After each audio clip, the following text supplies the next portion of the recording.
Había algo en él que tocaba los corazones de todo el mundo, gente que ni siquiera sabía dónde estaba la India, que ni siquiera de qué iban los temas. Sin embargo, había algo en él que afectaba a sus vidas. Era un hombre de muchas caras. Tenía un tremendo sentido del humor y a veces parecía bastante irrespetuoso e incluso también a veces malicioso. Líder de 1/5 de la humanidad. Poseía esa extraordinaria capacidad para hablar ante una inmensa muchedumbre, como si se estuviese dirigiendo a cada uno personalmente. Padre juguetón y amigo. En algunas de las caricaturas que hicieron de él, le representaron con cara de mono, y el abuelo solía reírse de aquello y hacía chistes y decía: «Aquí está tu mono». Inspiración de futuras generaciones. Gandhi sintió que la no violencia exige una convicción muy fuerte, y el obstáculo mayor para ello es el odio. Rebelde por una causa justa. Él decía: sí, iremos a la cárcel. Haremos votos a Dios de que iremos a la cárcel y nos quedaremos hasta que retiren esta ley.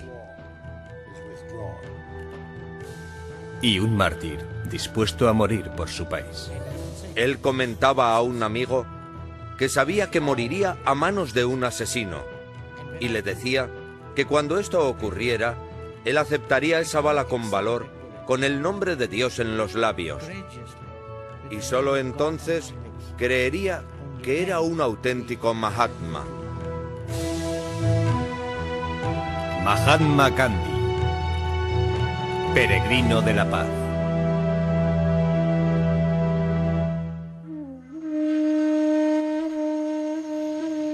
There is an unalterable law governing everything and every being that exists or lives. I may not deny the law or the lawgiver because I know so little about it or him. God, to be God, must rule the heart and transform it. It is proved in the transformed conduct and character of those who have felt the real presence of God within. Nacido en una tierra antigua y mística, Mohandas K. Gandhi planteó su vida como una búsqueda de las verdades últimas. Constantemente evolucionando, buscando modos alternativos de pensar y de vivir, tituló a su autobiografía La historia de mis experimentos con la verdad. Su largo camino de autotransformación dio comienzo en su casa de clase media en la ciudad portuaria de Porbandar. Desde sus primeros años, Gandhi estuvo animado y enseñado por un modelo de extraordinaria disciplina y entrega. Su madre, profundamente religiosa, con frecuencia se entregaba a largos periodos de ayuno. Una vez en la estación de lluvias, ella hizo la promesa de no comer hasta que brillara el sol. Gandhi y los demás miembros de su familia querían que su madre comiera, ya que se estaba muriendo de inanición. Y ella les dijo: no os preocupéis por mí, estoy bien. Si Dios no quiere que coma hoy, no comeré. Gandhi reverenciaba a su madre por su santidad, pero aún no estaba preparado para seguir su ejemplo. El más joven de 4 hijos pasaba el rato con pasatiempos infantiles, sisando dinero para comprarse cigarrillos. Temeroso de su severo padre, un prominente político local, nerviosamente le confesó los pequeños robos. En vez de castigar a su hijo por lo que había hecho, le abrazó por haber tenido la valentía de decir la verdad y por confesar. Y ambos se pusieron a llorar, y el abuelo escribe en su biografía que fue como limpiar las impurezas con lágrimas que ambos habían derramado. Cuando uno tiene ese tipo de disciplina acompañada de amor, hace que emerja una gran humanidad dentro de uno, y eso creo que le ocurrió a Gandhi. De acuerdo con la tradición india, a los 13 años Gandhi se casó con una joven de la misma edad. Al principio era un marido celoso y posesivo. A los 16 años se enfrentó con su primer gran conflicto entre el deber y el deseo. Una noche, mientras cuidaba a su padre enfermo, se fue al piso de arriba para compartir la cama con su esposa. Y en aquel momento su padre murió. Se le acercó un criado y le dijo: tu padre ha fallecido. El primer impulso de Gandhi fue decir: Dios mío, ¿qué es lo que he hecho? Y durante toda su vida siempre se referiría a ese incidente, cuando abandonó a su padre, cuando no cumplió con su deber, con su responsabilidad hacia su padre. Y eso se convirtió en la base de su gran y profundo sentido del deber y de la responsabilidad. Él tenía que ser el hijo de toda la sociedad, tenía que ser diligente y una persona cumplidora con su deber, sirviendo a toda la humanidad.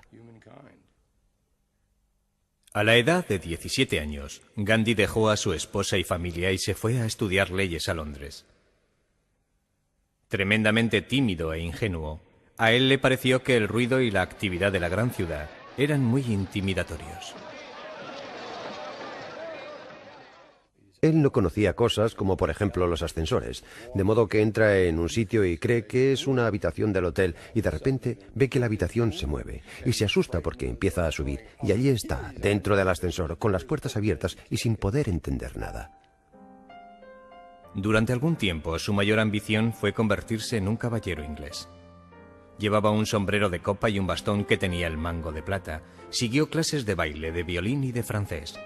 Pero ninguna de estas habilidades superficiales podía esconder su inexperiencia e inseguridad. Incluso después de haber obtenido una licenciatura en Derecho, tenía dudas de su capacidad de ponerla en práctica. Él escribió: mis sensaciones de impotencia y miedo no tenían fin. En la India, durante su primer caso como abogado y en presencia del tribunal, descubre que es incapaz de tan siquiera abrir la boca delante del juez. Se quedó aterrorizado y quedó profundamente impresionado por esto. Humillado, empezó a buscar una escapatoria. Le vino la salvación bajo la forma de una oferta de trabajo en África del Sur. En una ocasión, él dijo: fue en aquel país olvidado por Dios donde encontré a Dios. Unos días después de llegar a su nuevo país, Gandhi experimentó una epifanía. Inconsciente de la discriminación contra los indios en aquel territorio gobernado por los británicos, que era África del Sur, él inocentemente reservó un pasaje de primera clase en un tren a Pretoria. Y un pasajero blanco se dio cuenta. Se quejó al responsable e insistió que él tenía que ocupar un compartimento de tercera clase, aunque tenía billete de primera. Gandhi se resistió. Y en la primera parada importante le echaron del tren. Quiero decir que fue brutalmente echado del tren por el revisor. Aquella humillación fue realmente lo que motivó su deseo de cambiar. Y se pasó toda la noche sentado en el andén preguntándose cómo conseguir justicia. Gandhi más tarde describió aquella larga y fría noche de invierno como la experiencia más creativa de su vida. Pensó volver a la India, pero rechazó la idea por interpretar que era un acto de cobardía.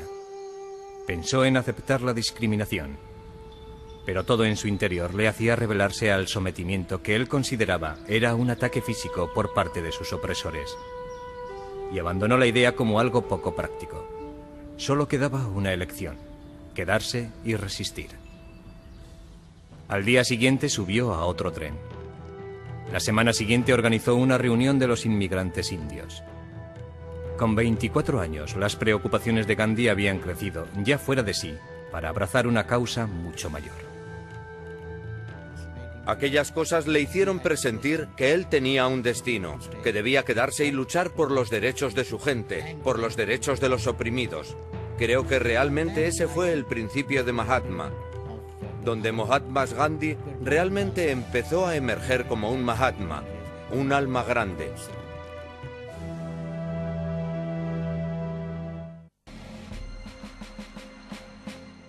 En la Sudáfrica de 1890, tanto los africanos como los indios soportaban los caprichos de sus amos blancos, viviendo bajo leyes que les negaban el derecho al voto, a la posesión de propiedad e incluso a andar por la calle una vez que había oscurecido. Dedicado a encauzar aquellos malos actos, Gandhi fue tremendamente ingenuo en la manera de comportarse en la política.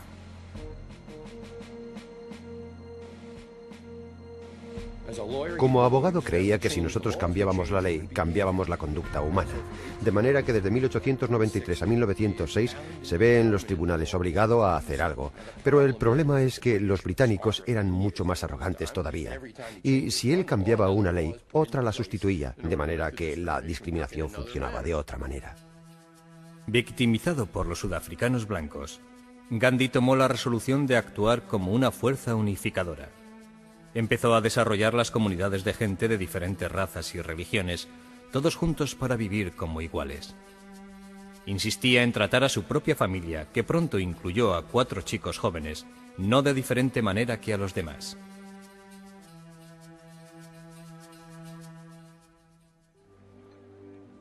A pesar de su abjuración de la opresión británica, hasta 1906 Gandhi se consideró a sí mismo como un fiel miembro del imperio, incluso cantando Dios salve a la reina y enseñándolo a sus hijos.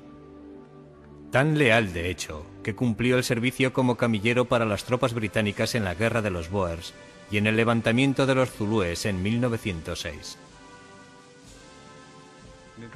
Realmente fue la experiencia en la guerra zulú la que le llevó muy cerca de la violencia inhumana, porque fue justo entonces cuando cayó en la cuenta de que aquella guerra no era simplemente una guerra entre 2 pueblos, sino que era una auténtica masacre.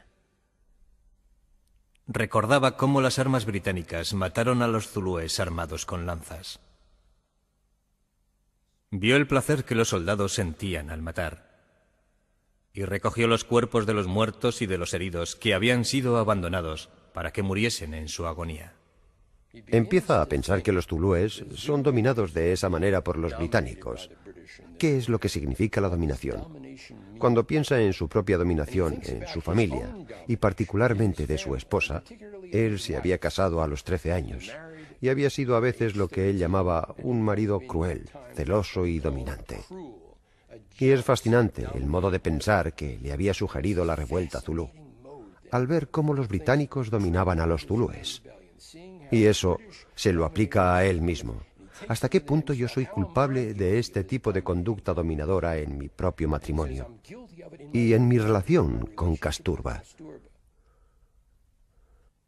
De acuerdo con la tradición hindú, es el hombre ideal que ha conquistado su sexualidad y que logra una inocencia como si fuera un niño. Solo dominando sus propios deseos, Gandhi decidió que era la mejor manera de servir a la humanidad. A los 37 años, hizo el voto hindú de Brahmacharya, es decir, celibato perpetuo.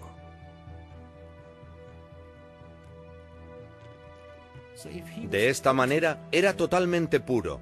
Si no había impureza, no habría violencia ni tampoco agresividad en su entorno. En 1906, inmediatamente a continuación, sufrió su transformación personal con una asombrosa perspicacia en la política. Se habían decretado nuevas leyes por las cuales todos los indios deberían quedar registrados y dejar sus huellas dactilares. Dichas leyes incluían el que las mujeres indias tenían que desnudarse para que la policía blanca pudiera marcar los cuerpos de tal forma que los números quedasen registrados. Irritados, unos 3.000 indios se reunieron en Johannesburgo para planificar una campaña de acción. De repente, al fondo de la sala, un mercader musulmán llamado Ajib Mujib se pone de pie y agitando su puño dice: «Por Dios, iré a la cárcel antes de obedecer esta ley». Gandhi antes no había pensado en aquello, no había pensado en ir a la cárcel, pero instintivamente supo que esa era la manera de actuar. Se levanta y dice: «Haremos un voto a Dios, porque iremos a la cárcel y estaremos allí hasta que retiren esta ley». El discurso de Gandhi supuso un acto masivo de desobediencia civil, que no tenía precedentes en la historia. Siguiendo sus directrices, los que protestaban resistieron valientemente los golpes repetidos de la policía, aceptando su sufrimiento sin responder a las provocaciones.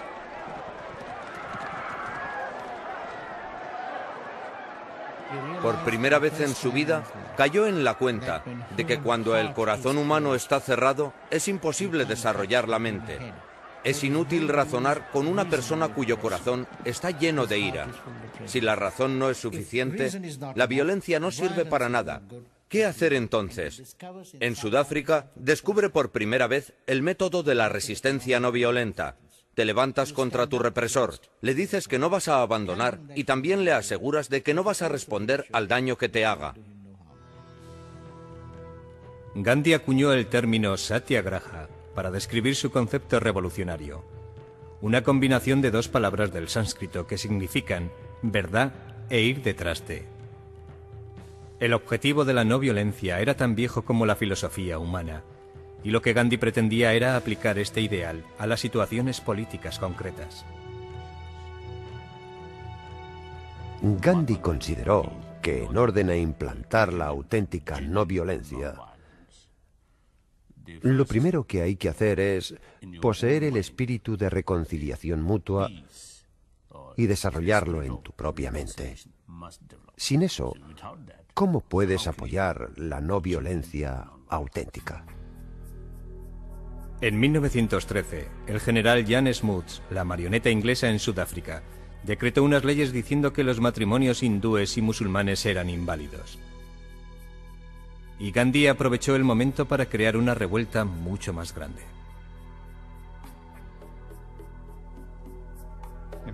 El abuelo, como de costumbre, llegó un día a casa y le dijo a la abuelita que ya no era su esposa, «Eres mi concubina». Ella se quedó alucinada y dijo, «¿De qué estás hablando?». Y él le explicó de que esto es una ley y así nuestro matrimonio no es reconocido y estamos viviendo juntos ilegalmente. Tradicionalmente, las mujeres indias estaban confinadas a vivir en la casa. Gandhi atacó tales costumbres como otra forma de opresión y llamó a las mujeres para que apoyaran y participaran en las responsabilidades públicas. En un golpe muy hábil había ayudado a emanciparse a millones y añadió una potente nueva arma en su arsenal.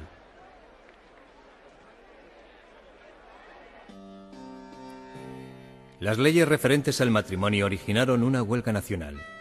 50.000 obreros se sumaron a la causa dejando sus trabajos. El general Smuts echó marcha atrás retirando las leyes que afectaban a los matrimonios. Gandhi había demostrado que la fuerza de voluntad podía vencer a la fuerza bruta. Y con ganas de retar a Inglaterra en su propio territorio, en 1915, a la edad de 45 años, volvió a una India que estaba sufriendo bajo el yugo del imperialismo. Durante 2 siglos, los británicos habían saqueado sistemáticamente los recursos naturales de la India. Privadas de materias primas, las industrias nativas se iban al traste. La India era el país más poblado, más grande y más provechoso de todo el imperio.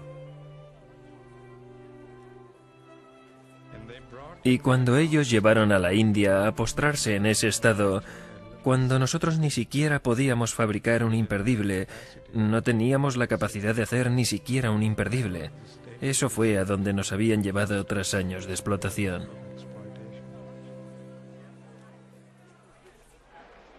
En 1915, 300 millones de indios estaban sometidos a 100.000 invasores ingleses. Nunca en la historia, tan pocos habían regido a tantos y desde tan lejos. Desesperados, temiendo no recuperar nunca su libertad, los indios colaboraban en su propia esclavitud, dando soldados y policías para reforzar el poder de sus blancos amos. Gandhi retó a sus compatriotas a que resistieran, diciéndoles que aquellos que se comportaban como gusanos tenían que esperar que los pisotearan. Él dijo, ¿cuándo aprenderemos a rebelarnos contra nosotros mismos? Nos hemos convertido en personas tan dependientes que tenemos incluso que aprender a rebelarnos contra nosotros mismos. Tenemos que liberarnos de la dependencia. Nosotros no podemos rebelarnos contra el gobierno si no aprendemos antes a rebelarnos contra nosotros mismos. Una y otra vez, las autoridades británicas, con muy poco juicio, cayeron en manos de Gandhi provocando a la opinión pública. En 1919 protestó contra unas nuevas leyes, incitando a que se celebrara una huelga nacional. Mientras coordinaba desde Bombay la rebelión, cientos de miles de personas en el norte, 2.000 indios quedaron atrapados en la ciudad cerrada de Amritsar sin saberlo, porque tan solo 2 días antes el general Reginald Dyer había decretado una prohibición para evitar que la gente se concentrara.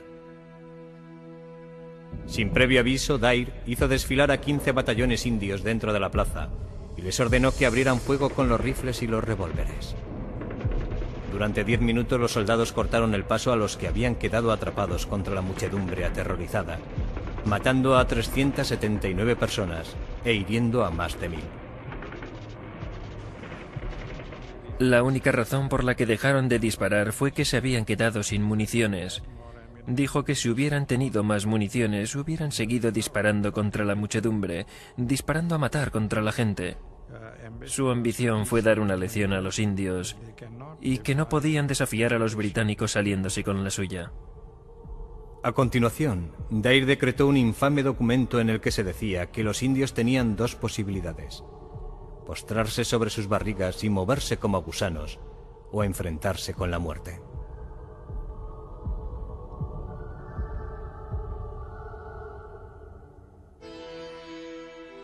Los indios enfurecidos gritaron buscando venganza. Con una población de 4000 a 1, ellos podían haber ejecutado a los extranjeros blancos en cuestión de días.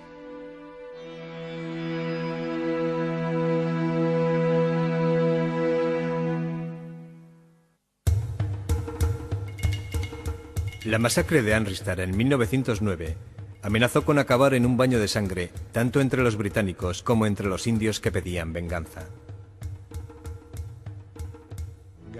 Gandhi salió a la palestra y dijo que no podemos hacer a los británicos lo que el general Dyer ha hecho con nosotros. Nosotros les tenemos que demostrar que podemos ir más allá de ese tipo de odio. Él nunca permitió a nadie que pensara que los británicos eran enemigos. Decía, no son nuestros enemigos, ellos son nuestros amigos y necesitan liberarse tanto como nosotros. Durante los 3 años siguientes, Gandhi transformó la causa nacionalista india en un movimiento de masas. Supo construir por la ira generada en Amritsar la unión entre los hindúes y los musulmanes, entre el obrero y el mercader. Y se ganó el afecto de los indios comunes, haciéndose uno de ellos, vistiendo su misma ropa sencilla, no comiendo mucho y teniendo unas comodidades muy pequeñas, como si fuera el más pobre de los pobres.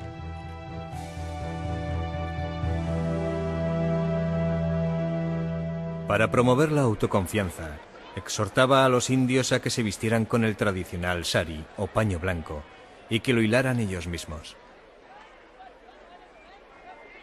La ropa hecha en Occidente fue arrojada a enormes hogueras. Gandhi dijo que la ropa extranjera significaba nuestra dependencia de Occidente y que nosotros éramos cómplices indirectos de nuestra propia esclavitud. Por consiguiente, la quema de la ropa extranjera era una manera de purgarnos a nosotros mismos. Gandhi insistía en pasarse 1 hora todos los días hilando tela. Otros jefes indios ridiculizaron dicha práctica y en medio de una crisis nacional a Gandhi se le podía ver con la rueca tejiendo, pero él veía la importancia que tenía aquello para relacionarse con las masas. Su carisma le mantuvo como el líder indiscutible de la India durante 1/4 de siglo. Mientras con una mano incitaba a la gente a una revuelta abierta, con la otra tenía que evitar a sus seguidores a sucumbir en la seducción que podía ejercer el derramamiento de sangre en ellos. Muchas veces suprimió campañas cuando amenazaban con hacerse violentas, cosa que enfadaba tanto a amigos como a colegas. Gandhi es único, porque como líder político demostró que su actitud de no violencia podía funcionar, políticamente hablando. Cada vez demostraba que una vez que conseguía algo en el terreno moral, no lo tenía que perder, y solo se podía actuar así, sin ningún acto de violencia por parte de su comunidad, sin que los hindúes cayeran en la violencia. Sabía la efectividad política que tenía el tener una auténtica talla moral. Pero sus deberes públicos implicaban un alto precio personal. Sus 4 hijos con frecuencia se sentían abandonados y estaban un poco resentidos por sus largas ausencias en la cárcel. El mayor, Harilal, se rebeló de una manera que parecía que estaba pensada para hacer sufrir a sus padres, convirtiéndose en un alcohólico y prostituto. Hubo a veces momentos, al final de su vida, cuando él decía que Harilal ya no era su hijo. Era un terrible comentario para un padre tan dedicado a la no violencia. porque el coste personal fue tremendo.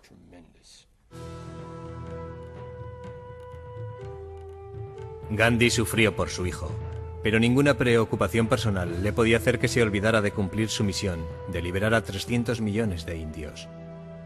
En 1930, a la edad de 61 años, desveló un nuevo plan muy osado para atraer la atención de Gran Bretaña y para captar la conciencia del mundo. Gandhi se rebeló contra unos impuestos claramente injustos con los que los británicos cobraban por la sal. Era ilegal que los indios elaboraran o vendieran sal, y esa franquicia muy lucrativa estaba reservada a los extranjeros. Planificó una marcha de 385 kilómetros hasta el mar de Arabia para allí elaborar sal. Sus colegas en el Congreso Nacional Indio le pidieron que lo reconsiderara, convencidos de que su esquema iba a fracasar. Los británicos que estaban gobernando en aquellos momentos también tenían confianza de que la vieja némesis iba a acabar en el ridículo. El 12 de marzo, Gandhi inició la marcha con tan solo 80 seguidores. Y la marcha solo llegó a hacer 16 kilómetros al día.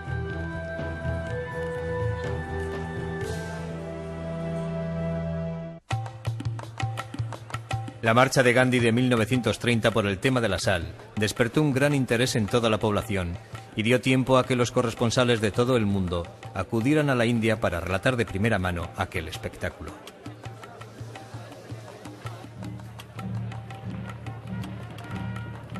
De modo que durante 24 días atravesó cientos de aldeas, creando un escenario político enorme, y a medida que las noticias fueron extendiéndose, no solo toda la India estaba emocionalmente implicada, sino que también todo el mundo lo estaba.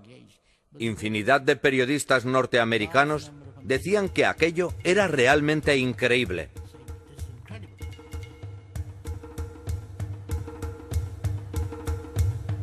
Para cuando llega a la costa, el 6 de abril, hay cientos de miles de hindúes con él. Y cuando llega y coge aquel puñado de sal y dice: con esta sal yo resisto al imperio británico. Y añade: uníos en esta lucha del derecho contra la fuerza. La respuesta fue masiva. A lo largo y ancho del país, los mercaderes, los granjeros y las amas de casa abiertamente hacían y vendían sal. Encarcelaron a miles, incluyendo a Gandhi. Y la policía brutalmente aporreó a los manifestantes, haciendo enfadarles todavía más y haciendo que los indios se unieran más aún. Gandhi sabía que la resistencia no violenta exigía a sus seguidores que mostraran valor, haciendo un llamamiento a lo mejor de la naturaleza humana. Había enseñado a los indios a rebelarse contra sus opresores y contra ellos mismos.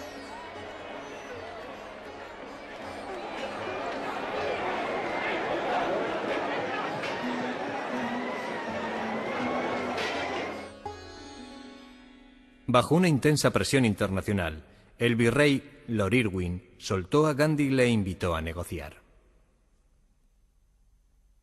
Gandhi fue directamente de la cárcel al palacio del virrey y fue tratado como huésped de honor. Le ofrecieron un vaso con agua. Él lo puso sobre la mesa, sacó algo de una bolsa que llevaba atada en la cintura, y el virrey, muy curioso, le dijo: ¿qué es? Él contestó: Excelencia, no se lo diga a nadie. Esta es la sal que he elaborado ilegalmente. Y tranquilamente la echó en el agua, lo removió y bebió. Al año siguiente, Gandhi hizo un viaje a Londres a una conferencia sobre el futuro de la India. Como siempre, viajó en tercera clase y llevó a cabo sus disciplinas diarias.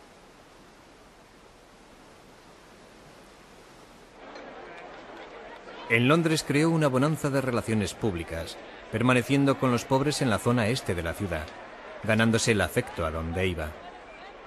Los niños le seguían gritando: Gandhi, ¿dónde tienes los pantalones? You are going to tell the other children that I love you all as my own children. That's all I want to say.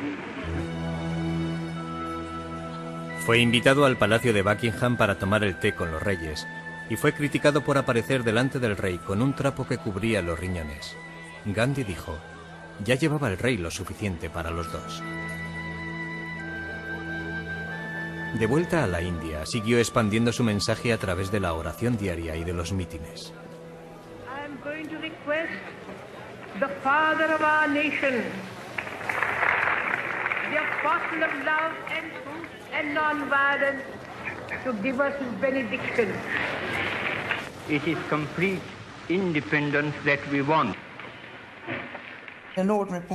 Una reunión de oración podía convocar a cientos de miles de personas y tú simplemente te dedicabas a mirar con el rabillo del ojo. Nadie le miraba porque estaban todos totalmente absortos. Gandhi admitía que tenía un ego superior y a veces le parecía que la adoración que le rendían las masas le encantaba. Sin embargo, la mayor parte de las veces constantemente decía que aquello era insoportable. Recuerdo que en muchas ocasiones, cuando viajaba con él, en todas las estaciones había miles de personas en mitad de la noche gritando, ya sabes, ¡Viva Gandhi! ¡Viva Gandhi! Y ellos seguían gritando hasta que pasaba el tren. El resultado de todo aquello es que jamás podía conciliar el sueño. Iba rodeado por un cortejo leal que vivía según sus dictados. A veces exigía el celibato de sus discípulos casados, y en los últimos años de su vida se implicó en pruebas de fuerza de voluntad que chocaban a sus admiradores más grandes, como por ejemplo dormir desnudo con jóvenes chicas hindúes. La idea, según explicaba él, era retar a su disciplina y de esa manera profundizar en su compromiso.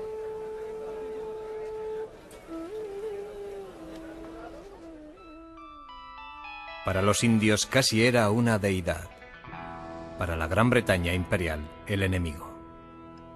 En agosto de 1942, exigió la inmediata independencia declarando: aquí hay un mantra, uno corto y os lo digo, hacerlo o morir.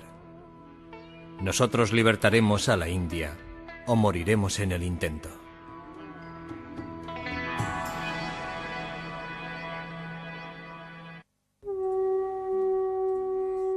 La noche de Gandhi de 1942, cuando dio el discurso famoso de abandonar la India, él y todo el Congreso fueron arrestados. Con 73 años y con una salud endeble, durante los 2 años siguientes dirigió la rebelión desde la cárcel. En 1944, su esposa Kasturba, su compañera durante 62 años, murió en sus brazos. Gandhi quedó desolado.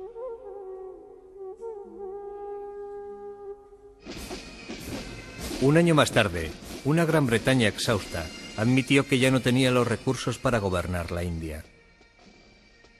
Pero la perspectiva de la independencia trajo consigo viejas divisiones al pueblo. Los hindúes y musulmanes, durante mucho tiempo rivales que mutuamente desconfiaban entre sí, pasaron al odio abierto. La minoría musulmana insistía en tener un país separado que se convertiría en el Pakistán. Tras una larga vida dedicada a unir a la gente, Gandhi vio su querida patria dividida en dos. Creo que la idea de que la India fuese dividida rompió el corazón de Gandhi. A veces no veía soluciones posibles.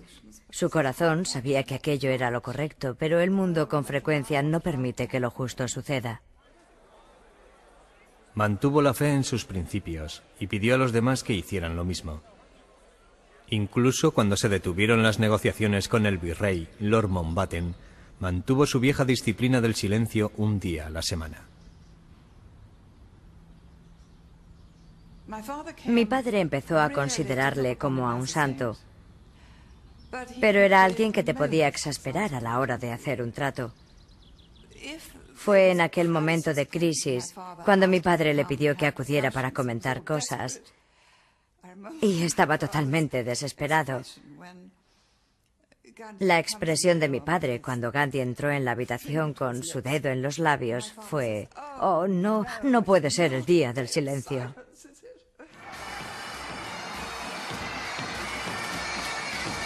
El 14 de agosto de 1947, los indios celebraron su independencia. Gandhi, viendo la creciente grieta existente entre los hindúes y los musulmanes, preguntó a un amigo: ¿por qué nos alegramos? Solo veo ríos de sangre. La partición inmediatamente provocó emigraciones en masa, hindúes huyendo hacia la India y los musulmanes escapándose al Pakistán. Cientos de miles de refugiados deambularon desesperadamente sin comida ni agua.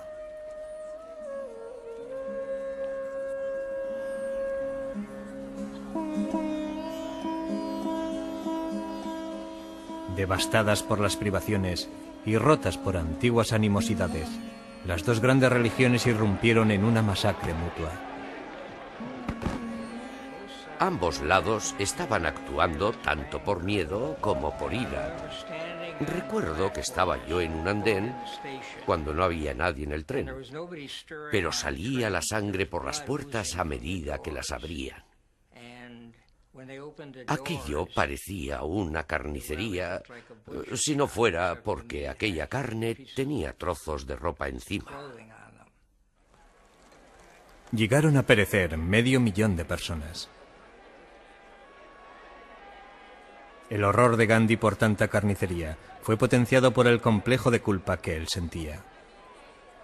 Personalmente había fracasado en convertir a su propia gente a la no violencia. La última vez que hablé con él, le encontré realmente deprimido. Me dijo, no puedo ver nada a mi alrededor. Todo está envuelto en oscuridad. Los hombres se están comportando como bestias. Y añadió, no, peor que bestias, porque las bestias no matan a los suyos. Y dijo, voy a empezar una huelga de hambre hasta que todo esto pare, hasta que los hindúes y musulmanes vuelvan a ser hermanos otra vez. La ira era tan grande entre los refugiados que había enormes manifestaciones que pasaban por las calles diciendo, al infierno con Gandhi, que Gandhi se muera.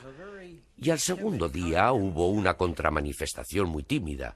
Y al tercer día la contramanifestación se hizo más grande y la demostración anti-Gandhi se hizo más pequeña. Hasta que finalmente las calles estaban llenas de gente gritando a favor de Gandhi. Y una semana después los musulmanes podían andar por las calles de Delhi con total seguridad.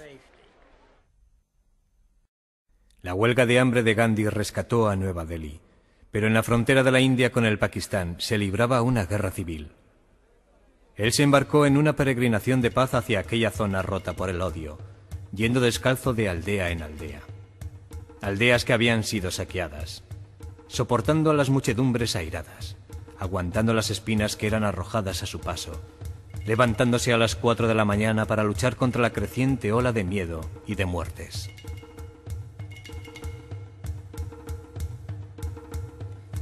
Creo que no hay un solo indio que no se sintiera avergonzado y orgulloso al mismo tiempo. Avergonzado porque él había sido abandonado por tantos de ellos y orgulloso porque en aquellos días de la brutalidad más oscura, más tremenda, emergió una figura que hizo que alguien se pudiese sentir orgulloso de ser indio, que pagaba las culpas por ello. Una especie de figura de Jesucristo.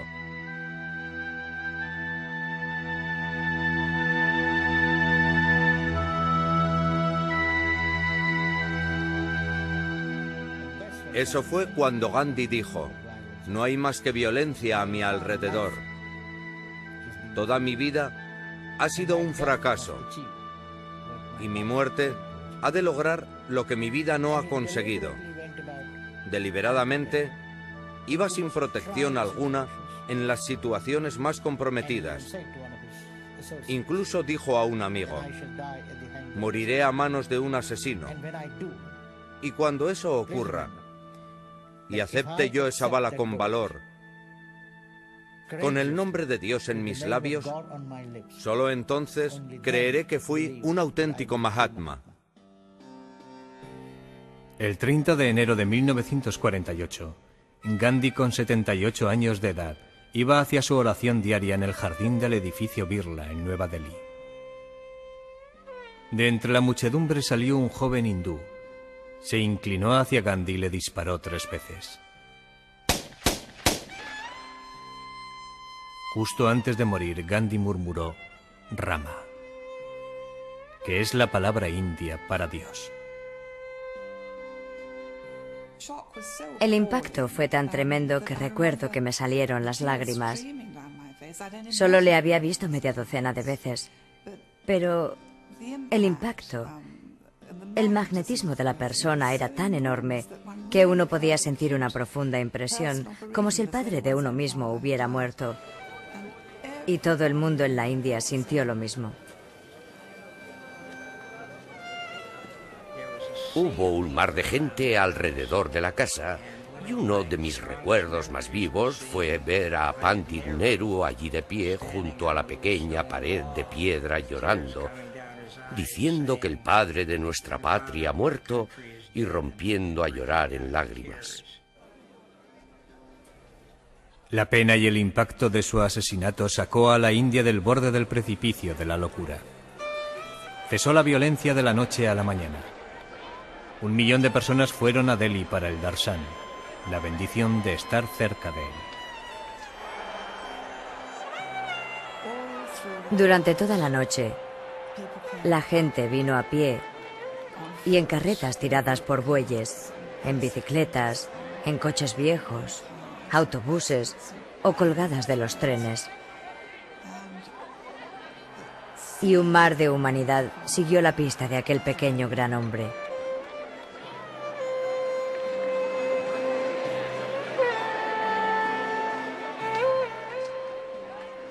Toda aquella gran masa de gente, un mar de gente, llegó a la zona de la cremación. Y cuando se encendió la llama, creo que 3/4 millón de gargantas gritaron: Gandhi es inmortal.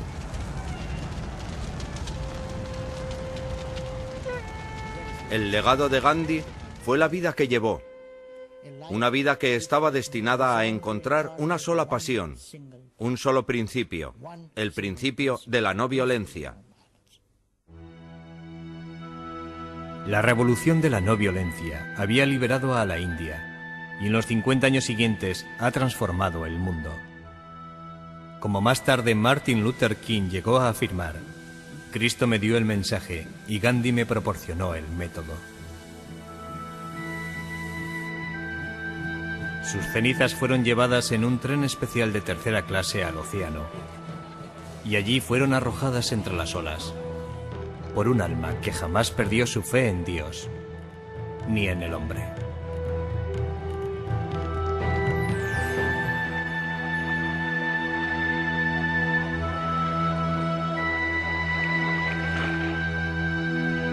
In the midst of death, life persists. In the midst of untruth, truth persists. In the midst of darkness, light persists. Hence I gather that God is life, truth, light. He is love. He is the supreme good.